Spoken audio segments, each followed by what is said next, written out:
কিতাপ নপঢ়া জাতিক গামোচাই বচাব নোৱাৰে আৰু লিখিছে গামোচাতে।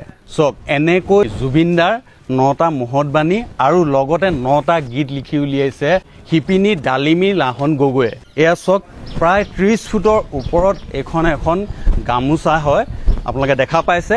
আৰু ইয়াত আছে টোটেল 9টাকৈ জুবিনদাৰ গান। ইমান এটা ডাঙৰ কাম তেখেতে কৰিছে, চিনাকি কৰাই আছোঁ আপোনালোকক, কিন্তু আপোনালোকে তাৰ আগতে চাই লওক। নিজৰ শিপা কেতিয়াও নাপাহৰিব, পৃথিৱীৰ য'তেই নাথাকক কিয় তুমি এজন অসমীয়া, এই পৰিচয়টোৱে তোমাৰ শক্তি।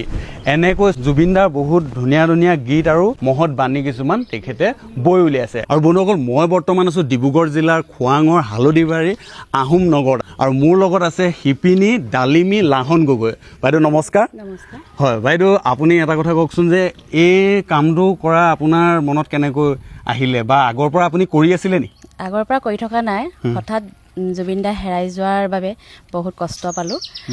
তেওঁ হেৰাই যোৱাৰ অলপ দিনৰ পিছতে মানে মই গামোচা লগাম বুলি ভাবি আছিলোঁ ফুল বাচিবৰ কাৰণে। তাৰপিছত তেওঁ যেতিয়া হেৰাই গ'ল, ভাবিলোঁ প্ৰথম মায়াবিনীটো লিখি মই সজাই থ'বৰ কাৰণে নিজৰ ঘৰতে। তাৰপিছত মায়াবিনী মই আৰম্ভ কৰিলোঁ, আৰু তাৰপিছতচোন মোৰ আৰু মন গ'ল এটা লিখি চাওঁ নেকি। তেনেকৈ লিখোঁতে 9টা হ'ল, আৰু 9টা মহৎ বাণী হৈ গ'ল। আপুনিতো আগতে শিপিনীয়ে হয়, মানে নিজৰ আচলতে প্ৰয়োজনীয় চাদৰ মেখেলা এইখিনি গামোচা নিজৰ প্ৰয়োজনীয় সাপেক্ষেহে বোৱা হয় মানে। আৰু এয়া আপোনাৰ প্ৰথম কাম? প্ৰথমেইবাৰ। বহুত ডাঙৰ কাম এটা কৰিছে ক'বলৈ গ'লে। আৰু কাৰণ গামোচাত ফুল বাচোতেনে অৱস্থা বেয়া হৈ যায়, হয়নে? তেনেস্থলত এটা শব্দ লিখি উলিওৱাটো ফুল বচাতকৈ অলপ বেছি কষ্ট হয়। লিখাতকৈ খোলাত ভুল হ'লে খুলিবলৈ বেছি কষ্ট হয়, মানে কাঠি ভৰোৱা নহয়, ইয়াত কাঠিটো উলিয়াই দিয়া হয় তেনেকুৱা। আৰু চানেকিটো নাই? হয়, চানেকি নাই তেনেকুৱা। মই নিজে প্ৰথমে ব্যঞ্জন বৰ্ণ স্ববৰ্ণ এইখিনি লিখি লৈছিলোঁ, তাৰপৰা মায়াবিনী অকণমান লিখি লৈছিলোঁ, তাৰপিছত আচলতে নিজে আহি গ'ল। আপোনাৰ এই গোটেইখন বওঁতেনে কিমান সময় লাগিছিল? প্ৰায় 5 মাহ। প্ৰায় 5 মাহ। আৰু প্ৰথমতে আপুনি যেতিয়া আৰম্ভ কৰিছে তেতিয়াতো চাগে অকণমান খেলি মেলি হৈছে চাগে? বহুত খেলি মেলি হৈছে। কিমান দিনত মানে আপুনি এটা শব্দ ধৰক জয় জুবিন দা আপুনি প্ৰথমতে লিখিছে, কিমান দিন মানে লাগিছে? প্ৰথম মই 5 দিনটো মোৰ 2 দিন ভুল হ'ল, 3 দিনমান মই ভাবি থাকোঁতে বহুত তাঁতৰ পাতত ভাবি থাকোঁতে যায় কোন ফালৰ পৰা হ'ব। 5 দিনাখন মানে পাছবেলালৈ এটা শব্দ লিখি চালোঁ, মোৰ বাইদেউ এগৰাকীয়ে ক'লে আইনা চাই লিখিবলৈ। তেতিয়া লিখি চালোঁ হ'ল। সেই 6 দিনৰ পৰা মই আৰম্ভ কৰিছোঁ, আৰু মানে এদিনত প্ৰায় 2 লাইন 3 লাইন তেনেকৈ বচা হয়। আচলতে সময় দিওঁ, আমি জইণ্ট ফেমিলি, সময় দিবলৈও অলপ অসুবিধা হয়।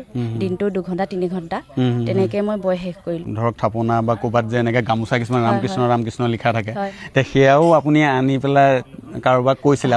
হয়, আচলতে মই ফোন কৰিছিলোঁ, মই যিহেতু জনা নাছিলোঁ, ফোন কৰিছিলোঁ, তেওঁলোক দিছিলে আগত তেনেকৈ নামঘৰত মোক শিকাই দেচোন বুলি, কিন্তু তেওঁলোক পাহৰি গ'ল। আচলতে দিন হ'লে পাহৰাটো স্বাভাৱিক, পাহৰি গ'লোঁ বুলি ক'লে। তাৰপিছত সেই তেনেকৈ বাইদেউগৰাকীয়ে কোৱা মতেহে বেলেগ এগৰাকী আনিলে, সেয়াও অকণমান খেলি মেলি হৈছিলে ন?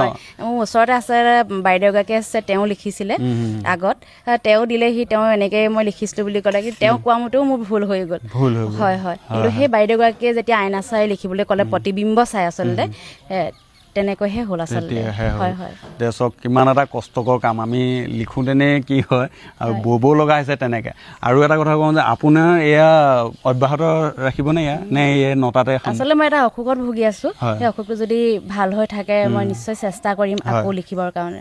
সেইকাৰণে আমাৰ অসমবাসীৰ ৰাইজৰ সহায় সহযোগিতা লাগিব। এতিয়া আমি ধৰক ইয়াত আহি পাইছোঁহি, আৰু তেনেকৈ আপোনালোকেও সহায় সহযোগিতা কৰিলে তেখেতৰ যি অসুবিধা আছে সেই অসুবিধা দূৰ হয়, আৰু এনেকুৱা কাম আপুনি যাতে ভৱিষ্যতে আৰু কৰি যাব পাৰে, সেয়া আমাৰ ঈশ্বৰৰ ওচৰত প্ৰাৰ্থনা। এইফালে আছে এগৰাকী, আপোনাৰ নামটো ক'ব? মোৰ নিজৰা গগৈ, মোৰ খুৰী হয়। খুৰী হয় ন? এয়া দেখা পাইছে, এয়া ধৰি আছে গামোচা, সেইকাৰণে। ইফালে আছে যাক হয় চিমি গগৈ, 2গৰাকী পুৰা মিল মানে, আৰু এয়া দেখি পাইছে একেলগতে ধৰিছে মেলিছে, আৰু ধুনীয়াকৈ আছে। আৰু এনেকৈ থাকক যাতে আৰু কামখিনি আগবাঢ়ি যাওক, আপোনালোকেও সহায় সহযোগিতা কৰিব, তেতিয়াহে এটা ডাঙৰ স্থান পোৱা যায়গৈ, হয় নহয়? বাকী আপোনাৰ সহায় সহযোগিতা কি অকণমান জনাব পাৰিব নি ৰাইজক? জুবিনদা যেতিয়া আমাৰ মাজৰ পৰা নাইকিয়া হৈ গৈছিল, হেৰাই গৈছিল, তেতিয়া সকলোৰে চকুলো বৈছিল। কাৰণ কেলে তেনে এজন মহান ব্যক্তি আমাৰ মাজৰ পৰা হেৰাই যোৱাটো বহুত এটা দুখৰ কথা। তেখেত যিহেতু ঘপককৈ নাইকিয়া হৈ যোৱা নিচিনাকৈ আমাৰ মাজৰ পৰা হেৰাই গ'ল। তেনেতে তেওঁ ভাবিলে মই এনে এটা কাম কৰোঁ, যিখিনি সময়ত তেওঁ কামটো কৰিবলৈ মনত আহিছিল সেইখিনি সময়ত তেখেত এটা অকণমান অসুখত ভুগি আছিল। অসুখ মানে তেখেত হাউলিব পৰা নাছিল, কঁকালৰ বিষ হৈছিল আৰু সেই বিষত তেখেতে মানে হাউলি তলত বহি কাম কৰিব নোৱাৰে। কিন্তু ইমান এটা মহান কাম কৰিবলৈ আগবাঢ়িছিল যিহেতু, সেইকাৰণে আমি তাঁতখন তেওঁক লগাই দিয়া হ'ল। লগাই যিহেতু আমাৰ তাঁতখন ববলৈ হওঁতে বৰ তুলিব লগা হয় 4 বাতিকে, সেই 4 বাতি বৰ মই তুলি দিছিলোঁ। যিমানখিনি পাৰোঁ তেখেতক মই সহায় কৰিছোঁ। তেনেকৈ ধন্যবাদ। আৰু আপোনালোকক লগ পায়ো আমাৰ সঁচাকৈ বহুত ভাল লাগিলে, আমাৰ ধুনীয়াকৈ আতিথ্য কৰিছে। আৰু আপোনালোকক কওঁ যে এয়া আপুনি দেখা পাইছে কিমান ধুনীয়াকৈ তেখেতে মহৎ কাম কৰিছে, আৰু তেনেকৈ আৰু আগলৈ কৰি যাওক, তাৰ বাবে আপোনালোকৰ সহায় সহযোগিতা লাগিব। আৰু ভিডিঅ'টো যিমান পাৰে শ্বেয়াৰ কৰিব, আৰু পেজখন যদি ফ'ল' কৰা নাই ফ'ল' কৰি ৰাখিব। ধন্যবাদ।